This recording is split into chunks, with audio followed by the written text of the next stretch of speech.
여러분 안녕하십니까? 광주 MBC 뉴스데스크입니다. 붕괴 참사가 발생한 광주 재개발 사업에 전현직 공무원들이 연루된 사실이 연이어 드러나고 있습니다. 어제는 현직 공무원이 부정청탁을 받고 붕괴 건물의 감리자를 지정한 혐의로 입건됐는데요. 동구청의 전직 공무원들도 재개발 사업을 추진한 조합에 포진해 있었습니다. 우종훈 기자의 단독 보도입니다. 불법 하도급 수사가 한창인 광주 학동 재개발 지역 성면해체 공사 감리를 맡은 경기 안양 소재 한 환경업체. 지난해 7월부터 성면해체 작업을 관리 감독한 이 업체 현장 사무소 벽면에 재개발 관련자들의 비상 연락망이 붙었습니다. 조합 측 성면 관리 담당으로 A 이사라는 사람의 이름이 올라 있습니다. 여기 있는 A 씨, 광주 동구청 건설과에 근무하다 지난 2018년 12월 학동장을 지낸 뒤 정년 퇴직한 인물입니다. 일부 재개발 조합원들은 조합 동의를 안 거친 A씨가 현재 조모조합장이 당선된 이후부터 조합 업무를 맡아왔다고 주장합니다. 또 조합원들은 A씨가 전체적인 성면 관련 업무를 총관리했다며 건설과 5급 출신이어서 도움이 될 것이라는 조합장 측의 설명이 있었다고 밝혔습니다. 감리업체는 철거 과정에서 절차상 문제가 없었다는 일지를 제출했고 동구는 이를 받아들였습니다. 이 지역 철거공사 감리 선정에 관여한 걸로 알려진 전직 동구청 공무원은 또 있습니다. 지난 2019년 12월 건축과장으로 퇴직한 B씨. B씨는 현직 건축과 공무원의 부정한 청탁을 해 절차를 무시한 채 감리를 지정하도록 한 의심을 받고 있습니다. 또 B씨는 퇴직 4개월 만에 한 건설업체 소속으로 동구 건축심의를 담당하는 건축위원으로도 임명돼 현재 활동 중입니다. 우리 선배들이 와서 전반적인 건축할 수 있는 도움이라면 처음부터 쓰러질 것 같은데 정부 사정을 알고 모든 조언을 해준다는 부분은 저는 긍정적으로 생각하거든요. MBC 취재 결과 이들을 포함해 현재 학동 4구역 재개발 조합에서 일하거나 이권에 개입한 것으로 추정되는 전직 동구청 공무원은 3명입니다. 모두 퇴직 전 건축과장이나 건설과장, 학동장을 맡았습니다. 모든 것들이 정관 예우기도 하고 또한 전문가를 가장 한 지식인들이 업자편을 들은다거나 이런. 전직 동구청 공무원들로 알려진 이들의 수차례 통화를 시도했지만 취재에 응하지 않았습니다. 현직 공무원이 경찰에 입건된 가운데 재개발 사업과 전현직 공무원들이 이른바 전관 예우 등을 통해 얼만큼 연결돼 있는지 신속한 수사가 필요한 상황입니다. MBC 뉴스 우종훈입니다. 광주 철거 건물 붕괴 참사 현장에 1급 발암물질인 성면이 방치됐다는 의혹이 사실로 확인됐습니다. 광주 환경운동연합은 지난 17일 학동 4구역 재개발 현장에서 수거한 건축 폐기물 성분 분석을 의뢰한 결과 7개 조각 모두에서 최대 14%의 백성면 성분이 검출됐다고 밝혔습니다. 환경단체는 관련법에서는 농도가 1%만 넘어도 관리하도록 규정한다며 시민 피해 방지와 현장 노동자의 성면 노출 여부 검사를 촉구했습니다. 광주의 한 아파트 지하주차장에서 술에 취한 운전자가 적발됐습니다. 알고 보니 광주 중국 총영사관에서 근무하는 외교관이었는데요. 이 외교관은 면책 특권을 주장하고 있는 것으로 전해졌습니다. 이다현 기자가 취재했습니다. 광주시 서구 풍암동의 한 아파트입니다. 지난 일요일 새벽 3시 반쯤 도로에서 차량이 비틀거려 음주운전이 의심된다는 신고가 접수됐습니다. 경찰이 출동해 이 운전자를 적발하고 음주운전 사실을 확인했습니다. 그런데 이 운전자는 광주에 있는 중국 총영사관에서 근무하는 외교관이었습니다. 영사는 바로 이 아파트 지하주차장에서 붙잡혔습니다. 당시 영사의 혈중 알코올 농도는 면허 취소 수준이었던 것으로 확인됐습니다. 해당 외교관은 전남대병원에서 숙소가 있는 아파트까지 7km 정도를 음주 상태로 운전했던 것으로 경찰은 보고 있습니다. 이 외교관은 경찰 조사에서 병원에 입원하고 있는 중국인 유학생을 만나고 돌아오는 길이었다고 진술했습니다. 또 공무를 수행하고 있었다고 주장하면서 외교관의 면책 특권을 내세우고 있는 것으로 알려지고 있습니다. 음주운전 사실은 있기는 합니다. 세부적인 사항은 저희도 지금 확인 중이라서요. 본인이랑. 경찰은 이 외교관이 면책 특권 대상인지 여부를 확인해달라고 외교부에 요청했습니다. 외교부는 중국 대사관 측에 적극적인 수사 협조와 재발 방지 등을 강력히 촉구할 예정이라고 밝혔습니다. MBC 뉴스 이다현입니다. 코로나19 백신 접종률이 높아지는 만큼 일상으로의 복귀도 가까워지고 있습니다.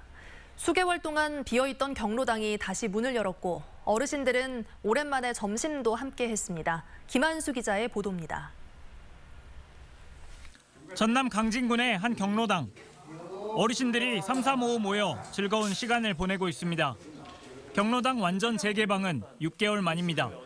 여태 집에서 지낼 살다 나온 게 나와서 여기서 식사를 하게 되니까 해방된 거랑 똑같아. 백신 2차 접종까지 완료한 어르신들에게는 중단됐던 점심도 다시 대접하고 있습니다. 연로하신 노인네들 집에만 계시다가 나오시니까 어제 식사도 잘하시고 그러니까 너무너무 좋으네요. 예. 한마디로 좋아. 아주 재밌고 마음이 아주 차분하고 해지고.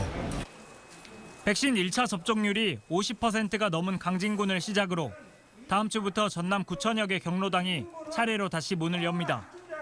식사 제공 등 부대 시설 이용은 확진자와 접종률 추이에 따라 시군별로 결정할 방침입니다. 코로나 확진자가 적어짐에 따라서 정부 지침에 의해서 저희들이 경로당과 복지관의 전체적인 정상적인 운영을 시작을 합니다. 전남의 접종률은 38.5%로 전국에서 가장 높은 수준을 보이고 있습니다. MBC 뉴스 김한수입니다. 광주에서도 델타형 바이러스에 감염된 코로나19 확진자가 처음으로 확인됐습니다. 광주시에 따르면 유전자 검사 결과 지난주 변이 바이러스로 확인된 광주의 확진자는 6명이었고 이 가운데 5명은 알파형, 나머지 1명은 델타형으로 나타났습니다. 델타형 변이로 확인된 확진자는 지난달 경기도 광주 확진자의 접촉자로 분류돼 진단검사를 받는 과정에서 확진 판정을 받았고 현재는 치료를 받고 퇴원한 상태입니다.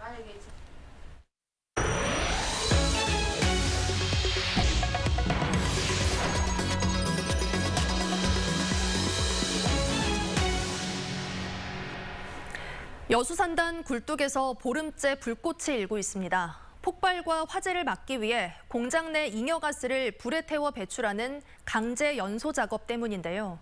이례적으로 보름 동안 이어지면서 주민들이 피해를 호소하고 있습니다. 보도에 강서영 기자입니다. 공장 굴뚝위로 불꽃이 타오릅니다. 잉여가스를 불에 태워 배출하는 강제 연소가 이뤄지는 모습입니다.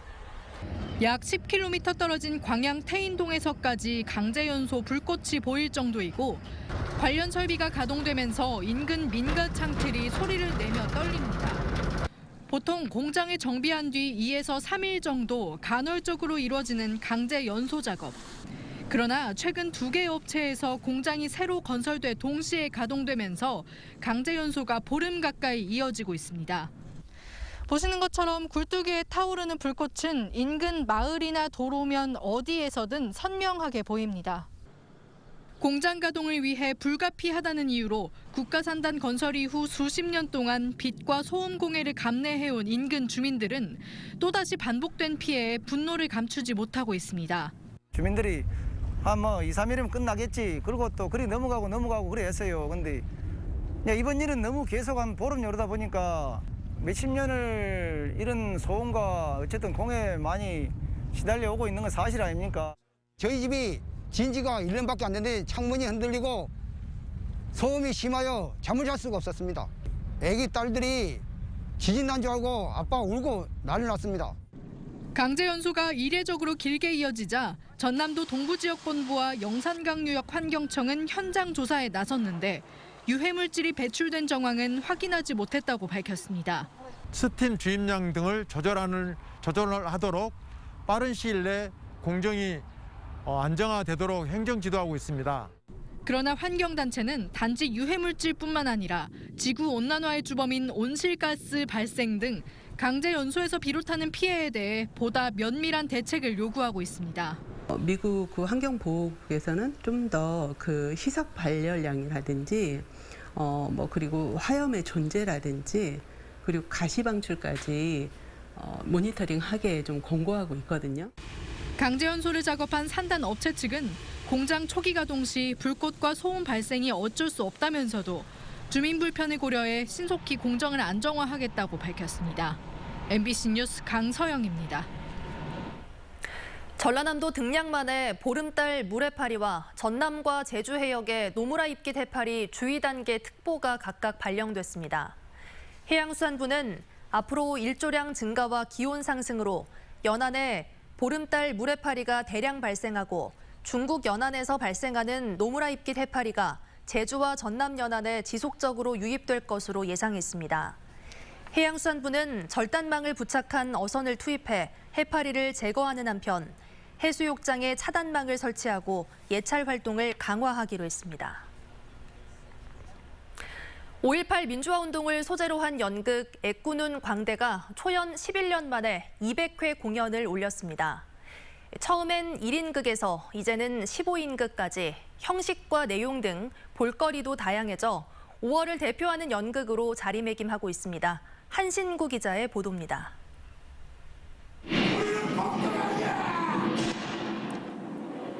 41년 전 계엄군이 진압하는 극한 상황에서 전남도청을 지키다 쓰러져간 젊은이들의 신념과 사랑을 그린 연극 애꾸는 광대. 5.18 당시 한쪽 눈을 잃은 이세상 씨의 실제 이야기를 바탕으로 지난 2010년 첫 무대에 오른 이후 11년 만에 200회 공연에 이르게 됐습니다. 이제 5.18 30주년이 됐는데도 세상은 달라진 것도 없고 진상규명과 책임자 처벌은 안 되고 솔직히 우라통이 터지더라고요. 그래서 이제 문화예술을 통해서 5.18을 알려야겠다. 광대 1인극으로 시작한 연극은 시민들과 5.18 유족 등이 출연진으로 가세하면서 6인극과 15인극으로까지 진화됐고 다양한 부제로 각색되면서 내용과 형식 등 볼거리도 한층 풍성해졌습니다. 정말 좋았어요. 연기력, 내용, 모든 것들. 다만 제일로 목적이 아까 말씀드렸지만 정말 이게 더 발전됐으면 좋겠다. 최근엔 당시 공수부대원 등 5.18과 관련된 인물들의 관람이 이어지고 학교와 지자체 등 공연을 원하는 곳은 어디든지 찾아가 5월의 진실을 알리는 데 노력하고 있는 광대는 이제 더 큰 꿈을 향해 나아가고 있습니다. 강주에 5월에 가게 되면은 정말 이렇게 문화와 예술이 80년 5월의 아픔을 딛고 희망으로 솟아오는 저는 이제 그런 분위기가 돼야 되기 때문에 목숨을 바칠 줄 아는 사람이 되라 이 짓인 겁니까? 5월의 슬픔을 웃음과 희망으로 풀어낸 연극 애꾸는 광대. 평범하지만 소중한 작은 영웅들의 이야기가 5월을 대표하는 연극으로 자리매김하고 있습니다. MBC 뉴스 한신구입니다.